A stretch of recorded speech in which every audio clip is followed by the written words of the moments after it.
This idea that I approached Dr. Rodriguez with came out of a conversation in our department, the Department of Nutrition and Integrative Physiology. One of our former faculty members who's moved on to serve at another institution thought maybe we should have a panel about health at every size, because in our department there is a lot of conversation around health. We're in the College of Health. And so we took this on, and I reached out to my good friend Lisa Maurice, and we have these amazing panelists today to share their experience, strength, and hope around health at every size. So like I shared, this is sponsored by the College of Health, the Department of Nutrition and Integrative Physiology. We're an academic, service, and research department here. We do have learning objectives. There are CMEs available, as I'm told. So our learning objectives today are first to distinguish access and inclusion in the healthcare system.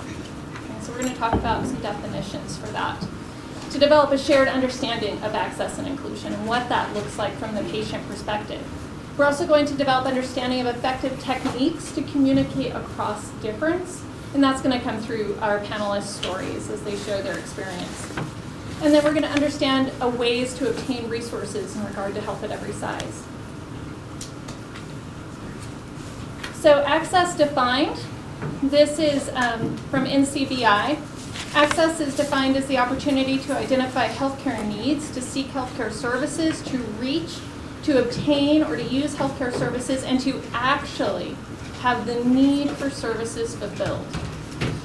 And in my way of thinking about it, this is really from the health professional perspective about being willing to learn, being teachable in the patient-provider healthcare encounter. Okay? And so learning about what someone's needs in order to fulfill those needs are really paramount to providing great healthcare. And then inclusion defined, all people, regardless of abilities, disabilities, or healthcare needs, have the right to be respected, appreciated as valuable members of their communities. And so that's a little context for our conversation that we're going to have today, and there will be some time for question and answers later. So we'll be more in kind of a dialogue about this and what it looks like. I have the great pleasure of introducing our moderator today, Lisa Maurice. And we've been colleagues for some time now. We started our journey together at Primary Children's probably about 11 years ago when we were both working there, and have continued many different conversations around health, well-being, access, inclusion, and equity. So please help me welcome Lisa Maurice. Health equity is something that is near and dear to my heart because I have a sister who is African American, and throughout our being together for the last 30-something years, we have definitely experienced bias in the healthcare system, and so I'm a little bit of a health equity warrior. Yes. And I'm also a person of size from time to time, and I have had personal experiences with persons focusing on that versus other issues. The Society for Information, it's not information, it's something else, in diagnostic medicine anyway, SIDM, is full of stories of individuals who have presented for encounters and had the focus shift to their body type and mass versus the issues with which they are presenting. So this is an extremely valuable topic, and I'm really looking forward to hearing from these experts in this field. So let's whoops, that's the wrong way. Let's do introductions of the panelists. Danielle, would you like to start? Yeah, so I'm Danielle. I am a first-year graduate student in the Department of Nutrition and Integrative Physiology. My background includes, well, I had my undergrad degree is in health promotion education, so I kind of had to think of holistic health throughout all 5 years that it took me to do that.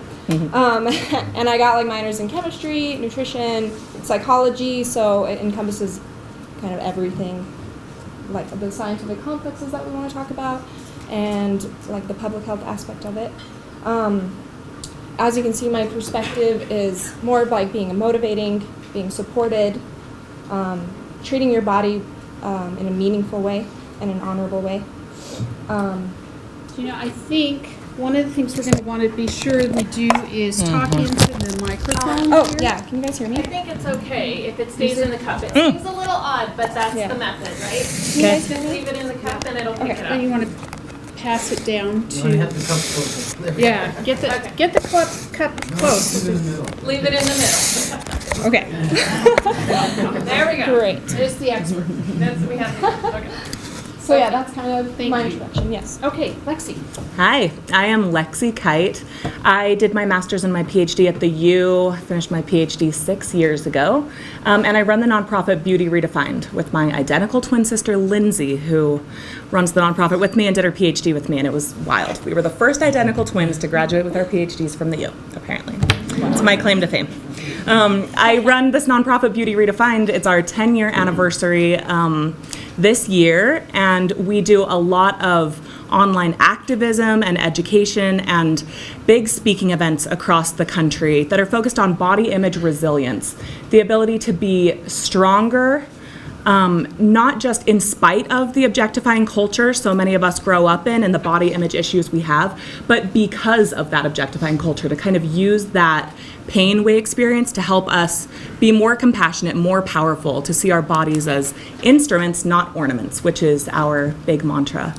And at the 10-year anniversary of Beauty Redefined, we just scored a major book deal with Houghton Mifflin, and I am in the final days of that. It's due on Monday, so I'm taking a break from writing. Yeah, so I'm happy to be here, and you can see from my perspective, I can just read it. Just as we need to redefine beauty in ways that are better for our health, we need to redefine health in ways that have nothing to do with beauty. An objectified measure of health based on appearance or weight perpetuates the objectification of people. If we believe we are more than parts, we must destigmatize people for their size and acknowledge that activity level and internal indicators of health will support a healthier population, both physically and mentally. And I'll talk more about that. Great, thank you so much. Stacy. Yeah, so I'm Stacy Stanford. I'm the health policy analyst at Utah Health Policy Project. I have been there for 5-6 years in varying roles. I have focused primarily on Medicaid and Medicaid expansion through the years. So this is like not the topic you usually see me talking about, but this is actually kind of where my advocacy originated 20 years ago. I had personal experience with eating disorder and spent time in and out of treatment and did, online advocacy. The first letter to the editor I ever wrote was about body image. And so, that's kind of where I got my start. And now, after becoming disabled and experiencing physical health issues as well as like mental health issues, my perspective is really broadened to, acceptance and inclusion of bodies of different size, yes, but also bodies and people of different abilities and different health levels where, health at every size, even just the title is a little bit problematic, and so I'll talk about that a little bit more. But so that's kind of I come from a disability justice perspective, which encapsulates people of all different bodies. Isaac. Cool. Hi, I'm Isaac. I wear a bunch of hats. I'm here for the Utah Pride Center. I help out with community education and training. So that's community organizations, corporate groups, medical groups that want to get a little bit more language about queer topics, transgender topics. I also volunteer with the Transaction Program, which is a social and support group at the center for those on the gender spectrum, non-binary, trans, etc. I come from a background of being a generally healthy person, but being treated with kid gloves by medical professionals who either don't know how to communicate with me or offer me care, partially because the information may not be there, partially because all of the models by which research is done are based off of predetermined truths that are not necessarily truths, that there are two biological sexes, that there are very specific needs for someone who is biologically X, Y, or Z, as opposed to looking at the full person and listening to that person as an autonomous human being, determining a place of understanding, and then in respecting that human's autonomy, providing mental and emotional and physical health care in a way that they are informed, that they consent, and that they are going to buy into it for their own health, not because a doctor told them to do something. So that's me.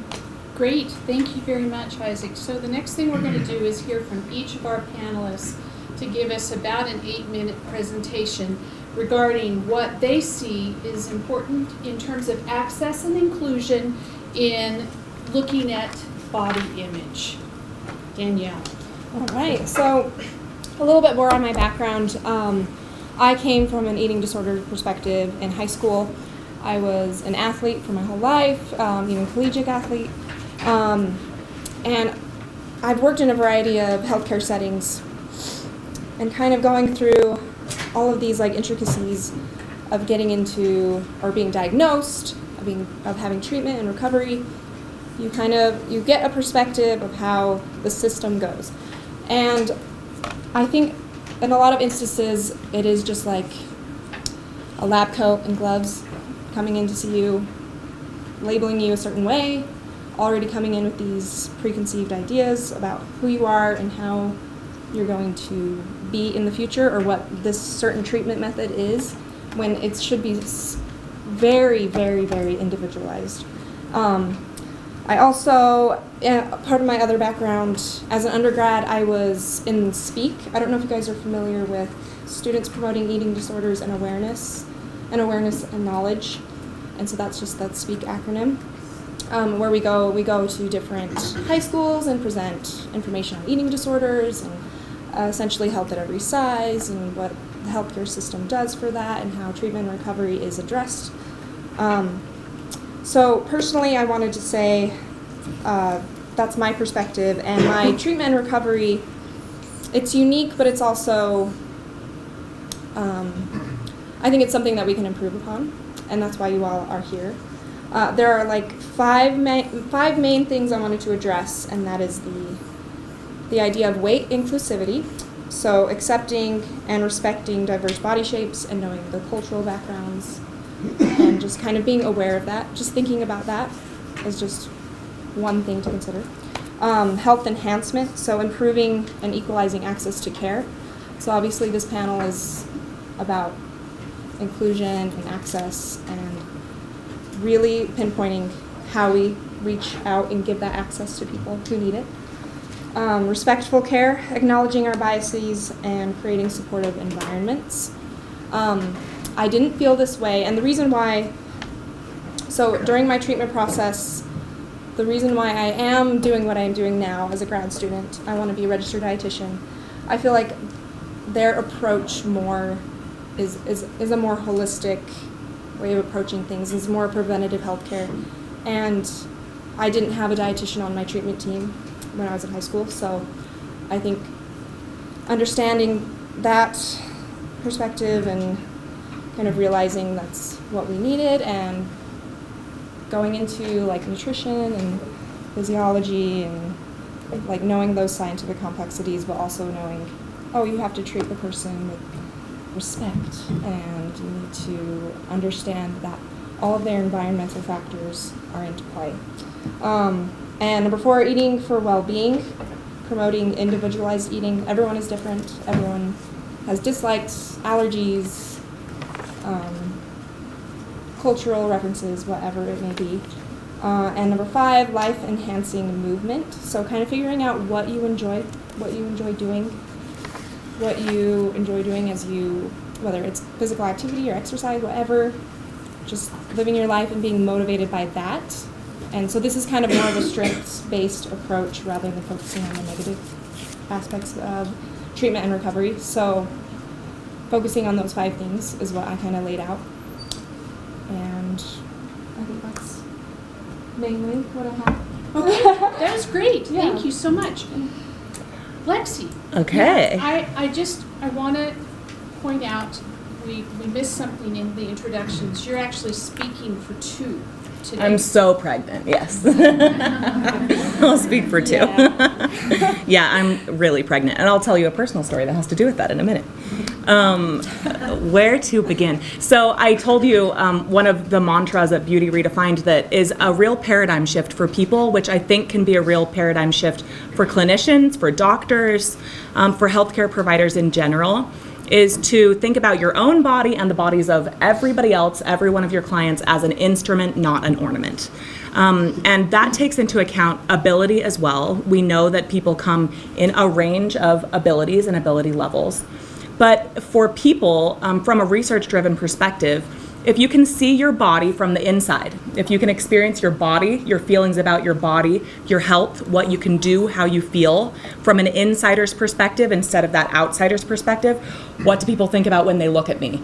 Do they think that I'm fat and disgusting? Do they think I look good in this angle? That's self-objectification. It's this posture of self-objectification that girls and women especially take on throughout their lives.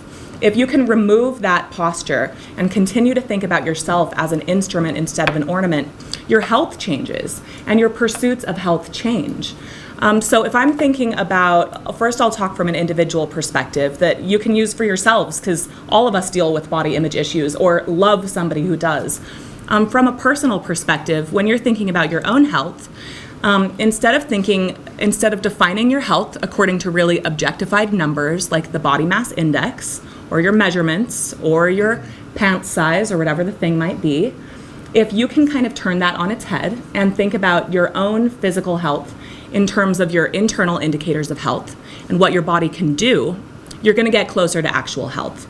Research shows that so many people, especially women, are held back from pursuing actual healthy behaviors like exercise, joyful movement in their bodies, and eating healthfully and intuitively because they experience such severe body shame. So many women especially have experienced this very real phenomenon called feeling too fat to exercise. They talk about it in research. So many girls and women, regardless of what they actually look like, what ideals they do or do not fit, feel like they don't have the right clothing to wear, or the trendy clothes that are in style, the leggings and the sports bra do not fit them, or they do not look good in them, so they're not going to go run, they're not going to go play with their kids, they will not go swimming, they will not go to the gym. That keeps your clients, that keeps so many of us in this room from actually pursuing our bodies as instruments instead of ornaments. So from a clinician-based perspective, from a healthcare provider perspective, I would highly encourage you to see each person for their full humanity, to take into account that every person that you are sitting across from has just been weighed. So their weight is suddenly at the forefront of their mind, and they are worried that it is at the forefront of your minds. I've heard from just thousands and thousands of respondents to our research and to our activism that tell us they are too afraid to go to the doctor because they are afraid of being weighed, and they're afraid of what their doctor will say about their weight. I'll tell you 2 personal experiences that I have, even though this will be filmed and this will be posted somewhere. And I don't like talking about myself. I like talking about my research. I, pre-pregnancy, like a year ago, so like many pounds ago, I was having a gallbladder attack. I knew exactly what it was. I knew that I most likely knew I had developed gallstones earlier in my life from yo-yo dieting, from fast weight loss that I had done many, many times over a cycle that began when I was probably 12 years old when I started dieting. I had felt the gallstone attack happen repeatedly, and this was a year ago that I went to a University of Utah doctor. I met with him to tell him I was having a gallstone attack, to tell him that I needed a referral to a surgeon because I knew that I needed to get my gallstone removed, most likely. I'd already been to the ER once about it. And this doctor, instead of listening to me, at the end of the conversation, he looked at my body mass index that I don't even look at because it's triggering. It doesn't tell the story about my actual health and fitness. All of my other internal indicators of health are on point. And he said, you know, if you lost weight, I bet that pain would go away. And I was shook. He didn't know anything about me. He doesn't know what I do. And I was stunned. And if I had been an advocate with somebody there, I would have stopped him and said very kindly, uh-oh, you do realize you're talking to a young woman who had recently had a baby and should not be her weight should not be talked about in that way. Let's talk about anything else. But if you tell her weight loss will help this, that woman is most likely to go through a very extreme pattern of eating where she restricts everything she can think of, which is what so many of us do, and then we binge. And we get in a cycle that can lead directly to eating disordered behavior. I even have, you might know about a lot of this research, but dieting for weight loss is really dangerous. It's something that we're writing a ton about in this book. One of the scariest facts of all is that for young girls, dieting itself is one of the biggest predictors of both disordered eating and significant future weight gain. There have been many studies that show this. For young girls ages 14 to 15, the onset of their dieting predicts an eating disorder by up to 18 times in their life. So if you are a clinician and your go-to is to talk to somebody about their weight when they come in to see you, before you listen to everything else about them, before you pay attention to their internal indicators of health, you're doing them a disservice. You are essentially, for so many people, pushing them to lose weight in any way possible that most likely won't fix their problem. For me, it surely didn't fix my problem. I went back to the ER to get my referral the next time I had a gallbladder attack, and then they removed my gallbladder. But I want to tell you a happier story. So now I'm so pregnant, and even as an activist in this world, maybe because I'm an activist in this world, I don't weigh myself. I focus on how I feel, what my body can do, my blood pressure, my cholesterol, my blood sugar, all these things. But I got scared when I got pregnant that I was going to have to go and get weighed every single month up until the last trimester, when I get weighed every 2 weeks. And that for so many clinicians, that is a part of what they talk about every time you walk in that door if you're a woman that is pregnant. So I got up the courage to talk to my midwife, birth care healthcare services here at the U. And she was amazing. I said, I do this research on body image. I advocate for people who are too afraid to go to the doctor because they're afraid of the fat shaming and the weight stigma. I've experienced it myself, and I'm wondering if there's a world in which I can opt out of weigh-ins and we can look at all my other internal indicators first. And she was amazing. And she said, yes, of course. What I want to see is weight gain, not weight loss. That's what I want to see for all of my patients, which was so heartening to hear, especially for a woman growing a child and all that comes along with that. And so she told me that we should weigh once a trimester in case I need it, just to see if anything is changing. And so far we haven't even had to do that, which is really nice. So I highly encourage you to see people for their full humanity, to see their bodies as instruments instead of ornaments. And in our personal lives and in our professional lives, it is so easy to look at somebody and see their body shape, their size, their BMI, and immediately put a lot on them that they might not deserve to have there. A ton of my research synthesizes the body mass index, which the CDC tells us clinicians use and they're encouraged to use because it's cheap and easy, but it's not effective. The body mass index is one measure that was actually, you might know this history, was brought about by the insurance industry many years ago, like the 20s or the 40s, I can't remember exactly. It was built for large population studies of 25-year-old white men, not individuals, but large populations of 25-year-old white men. So that ratio of your height to your weight, when we compare ourselves to that or our patients to that, it's clearly ineffective, and internal indicators and physical fitness will help us get there. So a few things you can do when you're talking with your patients, when you're talking with people in your real life, encourage them to focus on fitness over fatness. What can your body do? What kind of goals can you set that have nothing to do with an arbitrary measure of the outside of your body? So are you going to walk this many miles this month? Are you going to go to this many dance classes? Swim this many laps, lift this heavy of weights, or do this many reps? Whatever the thing is, it will build up the endorphins of that person, it will increase their body image and their body image resilience, and it will give them an opportunity to really experience their own bodies in terms of an instrument rather than an ornament. That's probably Thank good. you. You know, one of the things I like that really like, there are a lot of things that you said that I really like, but one of the things I really liked was that you had a dialogue with your provider who, first you did the right thing by bringing up what was of concern to you, but then the provider did the right thing by listening and acting, right? Oh, it was so nice. Yeah. That was really nice. Okay, Stacy. Yes. So I approach things kind of from a different angle where I keep, disability and chronic illness and that kind of thing at the forefront. So my perspective, Stacy views the conversation around health at every size through a disability justice lens. All bodies, including disabled, fat, and sick bodies, are deserving of acceptance, compassion, and respect. And in order to have true access and inclusion in the healthcare world, we must see people of all sizes and abilities as equally human. So I think something that even just needs to be unpacked a little bit with the health at every size label is that putting that moral value on health and that is, health looks different for different people. There are friends of mine that were born sick and they will die sick, and sickness is their norm. There's a lot of people, rates of chronic illness are very high, and so some of that is later onset, but there's a lot of people in this world born sick, will die sick. And so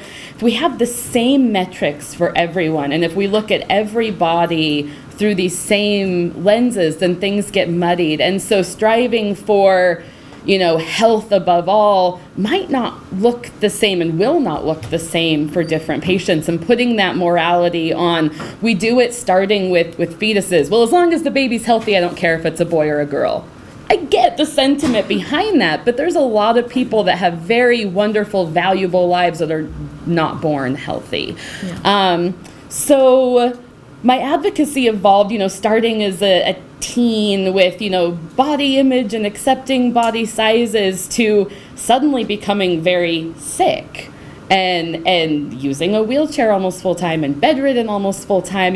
My health fell apart. And so suddenly this perspective shifted from access and inclusion for sizes of bodies to health status and functioning level and all else that goes into bodies, where large and small bodies are valued and weak bodies are valuable. And so unpacking that a little bit, I studied disability justice at Westminster College as well as on Tumblr and Twitter, and I got a big education from social media as well and continue to, and have come to see very, very clearly that there's real systemic, societal issues that create healthcare barriers for anyone that doesn't fit this really narrow, white, cisgender, thin, able-bodied male mold. And literally that goes back to the birth of the healthcare system, the birth of medicine, the birth of medical research. Medical research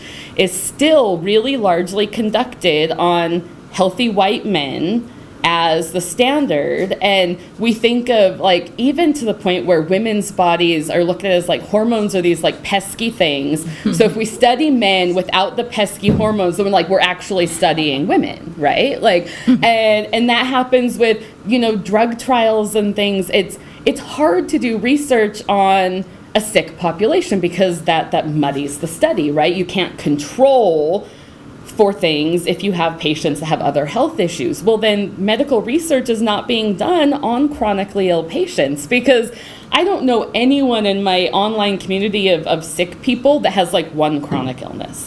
It's like a buy one get 7 free deal usually when you have chronic health issues. And so that becomes really, really muddy from the beginning of the medical research system. So none of this, if you're a doctor, I'm not calling you a bad, racist, fat-phobic, ableist person, but the system you work in is. You all work in a system that is racist to the bones, that is ableist to its core, and that is very size-phobic and fat-phobic. And so you have to pause and not take offense and not cringe and not feel called out, and realize that you are a piece of a system that you can change and you can unpack.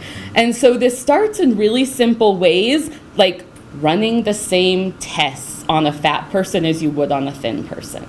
Like, if they come in and say, I'm having this like gallbladder pain, and maybe they're 500 pounds, and you have somebody that comes in that's 100 pounds and has the gallbladder pain, it's easy to become fixated on size and, oh, what else is going on? Well, if you lost weight, obviously you'd feel better. Well, maybe. Like being in a bigger body can be uncomfortable. There can be things that are perks of living in a smaller body, but that doesn't mean the symptoms that this person is coming to you with are not real and are made up and are being exaggerated. So actually listening to the symptoms regardless of the size or the ability of the body that's in front of you. It really starts from a place of believing and like trusting that your patient is doing their best, and they're not just sitting on the couch eating Doritos because they want to. If they are just sitting on the couch eating Doritos, why? Maybe there's a mental health issue, maybe there's a serious chronic pain issue. And so assuming that people are doing their best, instead of scapegoating on another thing that could be like, should be a whole other panel, an idea for you is scapegoating mental illness. And so, somebody comes in with a bunch of symptoms or pain and saying, well, I went into a neurologist, this is a tangent, with, an MRI that has like 5 herniated discs. And the doctor says, I just don't know, the chronic pain might be associated with childhood trauma. So, there's a lot of scapegoats that providers fall into, these stereotypes of, well, it must be your weight, it must be your mental health, it must be your gender, it must be your queer identity. You'll probably touch on this, but there's like trans broken arm syndrome, where even a broken arm is being blamed on transgender. Well, maybe it's the hormones, or maybe it's your dysphoria. And so believing people, listening to them to where they are. So there's a health policy framework that's called the 5 A's. So looking at access and inclusion in like health policy through like these 5 A's. So we have affordability, self-explanatory, you've got to be able to afford your premium or whatever to get to the doctor. Availability, so having physicians available, limited wait lists, doctors that can address your needs. Accessibility, which is really like location based. So this isn't like ramps and stuff. This is more just like a doctor in your town, kind of. Accommodation. So this would be scheduling, ramps and, that kind of accessibility kind of thing. But I think the real key of what we're talking about today is the 5th A, which is acceptability. And so this is that, what you mentioned earlier, the need for services fulfilled. So patients come into the doctor at like their most vulnerable. Something is wrong, they need help. Like they're laying all their cards on the table. That's a really critical time. So we could have health insurance for everyone. Free access, no copays, no premiums, no deductibles, absolutely free doctors on every corner. And that doesn't even begin to address our healthcare issues if people are afraid to make an appointment because they think that the doctor is going to judge them because of the way they look or the way they walk or the way they love or, their immigration status. I mean, this goes into so much beyond body size, but people are very vulnerable. Sorry, I'm wrapping up. So that really is about it. So it's listening and believing, creating that culture of safety and starting from a place of believing that you do not know what the heck is going on in somebody's life. They're doing their best. Boy, Stacy, I want to bring up real quickly something that you pointed out, that we are based on a mold of white men. I have a patient advocate colleague who advocates for women's heart health, and she makes a point that people say women don't present with typical heart symptoms when they go in for an MI or something to the emergency room. They are not typical. Well, they're at least half, if not more, of all MIs. So why is what the way they present not typical? Because they're not men. I mean, come on. So definitely we have an opportunity to reset some of that thinking. And I'm going to turn it over to Isaac. I'm probably going to sound like a big idiot compared to these really awesome folks. Not at all. I'm good at jokes and I'm bad at remembering statistics. So I wanted to touch on a number of points, and I'll kind of read through my list and then just ramble through what seems most relevant. Something that kind of comes up in the topic of this conversation is that according to BMI, I've been obese my whole life. Yeah.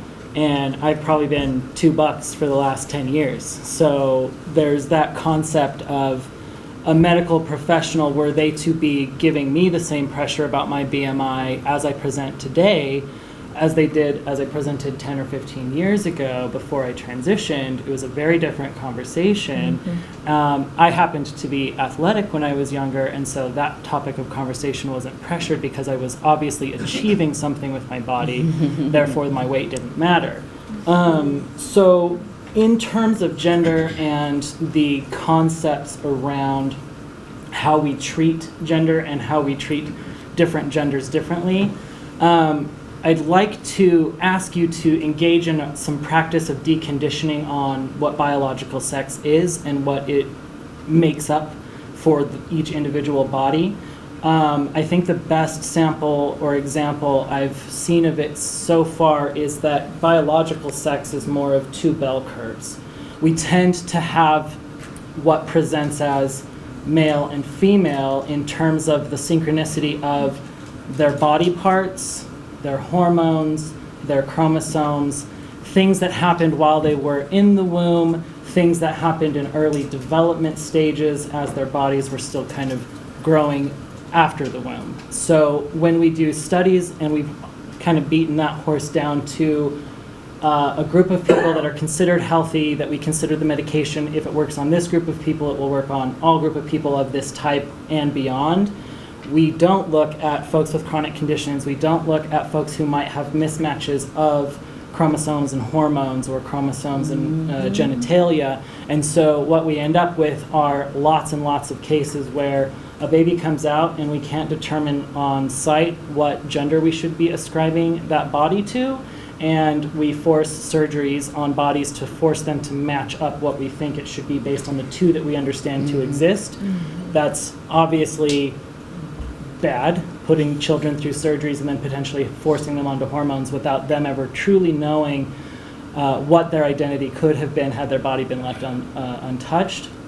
Secondarily, we have, I'm probably going to get lost in here, but we have folks that as they grow and develop, as they want to potentially build families, as they potentially want to engage in different health activities, types of employment, they show up as atypical on tests, and we have many cases of the Olympics putting a lot of weight on a body having to fit a certain binary mechanic for it to be able to compete with other bodies of that same assumed binary mechanic. And so intersex by itself is that concept where there are literally hundreds of ways in which gender can present, and I'm using gender as the catch-all, capturing biological sex, capturing the gender identity, how we perceive our bodies to be, how the culture around us perceives our bodies to be, and how the society that we live in treats us as a result of all of those pieces. We kind of sometimes make people trans by forcing their bodies through processes that they didn't necessarily have to undergo. So that double bell curve is something to keep in mind if you're going to conduct research, if you're going to be prescribing medication or other types of care for any type of body that might come into your clinic. The other component to gender and healthcare is, what does healthy look like? There's not a lot of studies done, and there's not a lot of professionals, medical professionals, that are willing to say they don't know.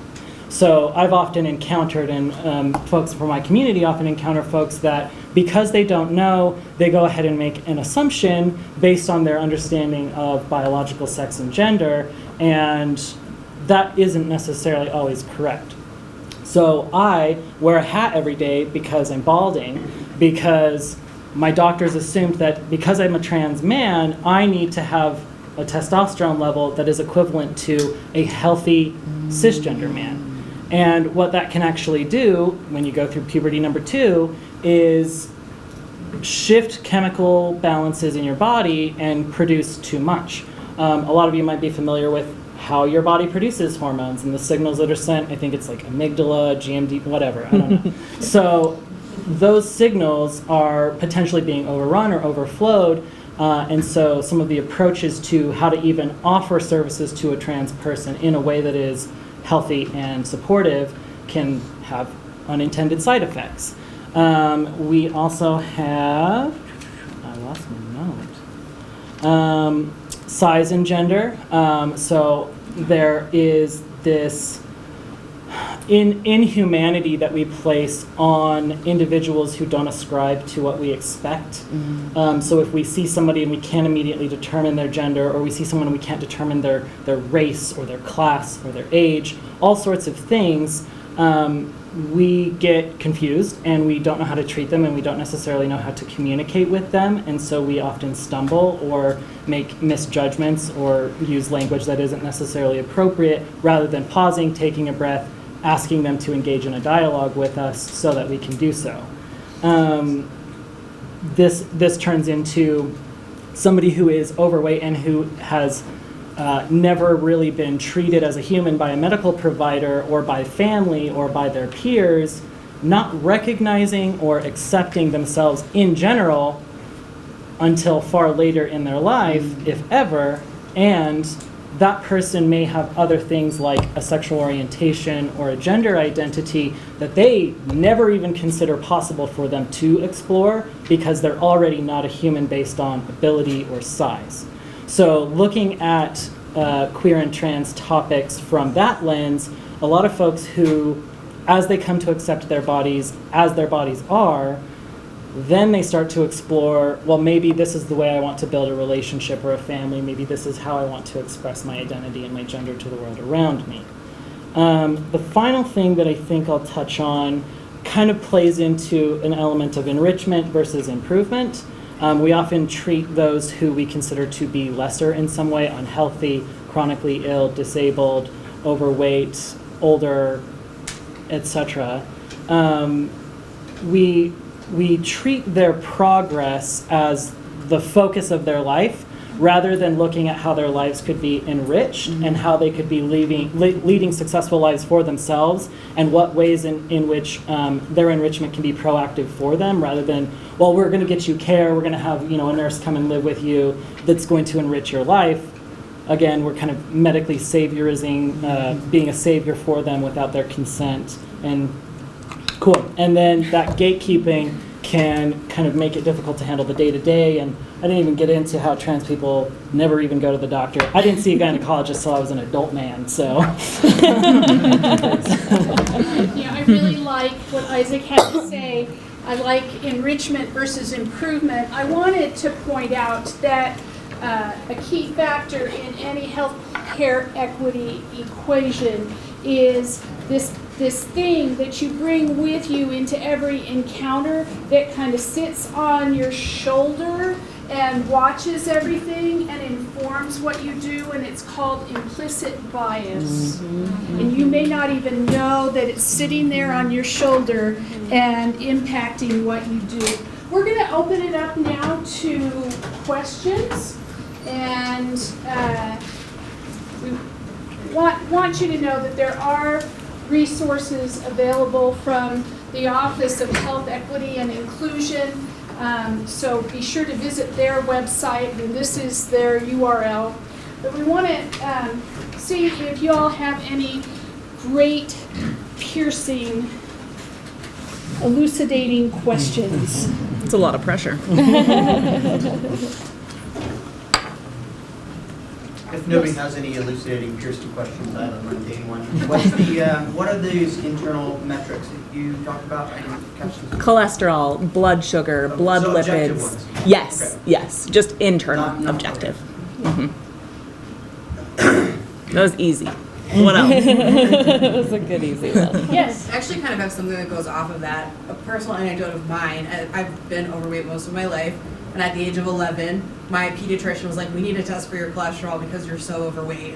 And so, my but heart. as like understanding that, and then people who are studying it, where then do you get like to, because that was like very set me on a bad course. Yeah. To see that and then try and go for those internal metrics didn't seem to align for an 11-year-old that was still really active, running around playing sports. And hadn't gone through puberty yet. Thank you. So yeah, like we're like bringing those two together. When do you do it? When do you not? Because that seemed inappropriate. But then understanding that that's what we need to measure health by. Don't think I'm asking the right question. But So I feel think like if I'm understand. hearing you right, what you're asking is when is the appropriate time to bring a concept of body and health metrics together? Yes, thank you. It's a good question, and other people can answer this too, because I'm the expert on the body image side of things. From a body image perspective, that doctor needs to recognize that you haven't gone through puberty yet. And a lot of doctors don't. So they see a child and they do the chart and they see where a kid fits. But my goodness, that chart doesn't take into account an 11-year-old girl who might be starting to go through puberty, who will gain an average of 40 pounds and 10 inches, which has nothing to do with a scary obesity epidemic. It is life. It is growing. And so, of course, cholesterol can be taken. Mine was as well at that age. All of those things should be taken into account and watched. But if that conversation led to you need to lose weight, that is a dangerous and scary, unhealthy conversation to have. That conversation with an 11-year-old girl and her parents should be, let's work on some intuitive eating, which maybe you had already started dieting at that point because people had put your body to the forefront to figure out what foods feel good and are healthy for your body. They give you energy. They would be talking about what your body can do and getting up that exercise, not for weight loss, but because you are more than a body, more than an ornament. And you had a thought here too. I was just going to ask where y'all found so many bad doctors. Different question. Yeah. Well, you know, there's great doctors, and then there's doctors who need to learn more. Yeah. So I'm one of those doctors that needs to learn more. In our own personal practice of pediatrics, Yeah. we don't take blood from kids Yeah. for virtually, I mean, the only time I've taken blood, I think, in the last 3 years I've been in Utah, is to test for lead. Oh, And that's so great. That makes sense to me. Testing kids for cholesterol hasn't made any sense, and there's no evidence to support it. So that's what's Amen. concerning me about what I'm hearing. Totally. At the same time, we've been trying to teach in medical school and in other health professions that we need to focus on activity. Mm-hmm. So when I have a kid whose BMI is whatever, I talk about it. I took a look at the growth chart. The growth chart says you're at the 99th percentile for weight, and you're at the 65th percentile for height. And I said, guess what? Looks like you have to exercise just like the rest of us. Totally. Tell me what you do to sweat, and let's see what we can do to make you do it more. Yeah. Love, love, love. And a ton of research backs that up. Yeah, and that's why I would say, like, looking at the context clues rather than just like, oh, this person might be overweight, we've got to check for cholesterol. Like, what else is going on? Yeah, good point. Sorry, Good I point. interrupted Yes. you. So my research specialty is actually these weight bias and discrimination and what actually does contribute to health and what doesn't contribute to health. And to answer your question about or to further your comment about pediatrics, for me, I think the first question you need to ask yourself is, are you asking every child who comes into your practice about their physical activity levels? Absolutely. So are you getting a baseline for physical activity levels and then talking to each child, regardless of BMI, about what that looks like for them or what fits into their family construct of physical activity? And I think that's really, if I could just like add one thing to everything is that you guys have said, is just coming back to that baseline. Am I treating this patient exactly how I would treat a patient with a BMI of 23? Am I following and tracking down symptoms and not either under-treating people who look like they're in a healthy body because they're in a small body, Mhm. or over-treating people because they're in a large body, and I'm not addressing the thing that they are presenting with. And a comment on that baseline, something that's kind of become more prevalent for trans healthcare is having a period of time where you actually know up to a year, if possible, of what that body looks like, what the hormone levels are, what their cholesterol or other factors might be before you start prescribing things, so that you can get a vibe for like, I need this much or this much. Excellent. Other questions, comments? Well, I have one. We've talked a little bit about BMI. I lost 50 pounds on one of those spend a lot of money buying food diets. And That's what most of them. the problem was I was starving. and I just didn't feel right. But I went to my provider, who probably could learn more. And she said to me, well, your BMI is down, but I want it to get lower. Oof. And so I found a new provider, and we had a great Happy ending. But then I gained back, and I really do want to lose some. But how do we get away from this artificial measure that impacts all of us, right?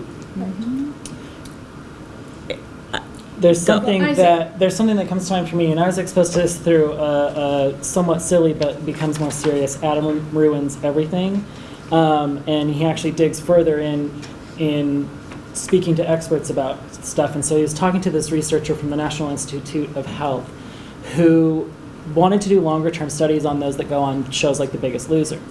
And so he did some 6-month, 12-month, and I think 3-year check-ins with folks who had been on the show who had undergone extreme weight loss in a very short period of time. And 2 main findings from it were, one, that our weight is almost as genetically predetermined as our height, and 2, that on average, most folks are likely not going to exceed or become less than about 20% of where they end up as an adult. So putting the concept of there is a specific body type that most of us should idealize and attempt to achieve is really damaging, because someone who at 25 is 300 pounds, they're probably going to be around that their whole life. And if someone undergoes an extreme diet or undergoes any sort of extreme program in order to try to lose it, whether it be surgical, whether it be working out really hard and going on TV, they can actually permanently damage systems in their body as a result, such as their metabolism. So it was over 90% of all of the people who lost an incredible amount of weight on shows like The Biggest Loser had such an increased level of difficulty maintaining that and being healthy to themselves for the rest of their lives, that it was definitely not worth the extreme nature or the extreme speed at which they tried to accomplish that. Yeah, if I could. I think no, both go ahead. Lexie and Stacy have comments, so. Yeah. Do you want to start? I just think that it's starting, in order to affect weight as an adult, we almost have to start with kids and not having kids dieting, because we're destroying generations of metabolisms by Weight Watchers for children and things like that. And so it's once you get to your overweight adult self, it's a lot harder to undo that. But if we can stop the metabolism damage in the kiddos, then that could improve, if that's the way you're looking at it, longer term outcomes. That's a Yeah. good point. Amen. It's impossible to live in a world, especially in a female body, without feeling like you need to lose weight. All the studies back up that 95% of people who lose weight over the course of 5 years will gain it back plus more. 95% of people. The weight loss diet industry made $75 billion this year because of that, because we're all desperately trying, but nothing backs up that you can keep weight off over 5 years, except that about 4% of the population. What I would say is interrogate your feelings for why you want to lose weight. I feel the exact same way. I totally get it, because it's easier to live in a body that's smaller. for people looking at you, and maybe in some ways for your own health and well-being. But if you can focus not on weight loss, but on your internal indicators of health and what your body can do, how you Absolutely. feel, you will attain health. You can get there. And the I scale agree might with not budge.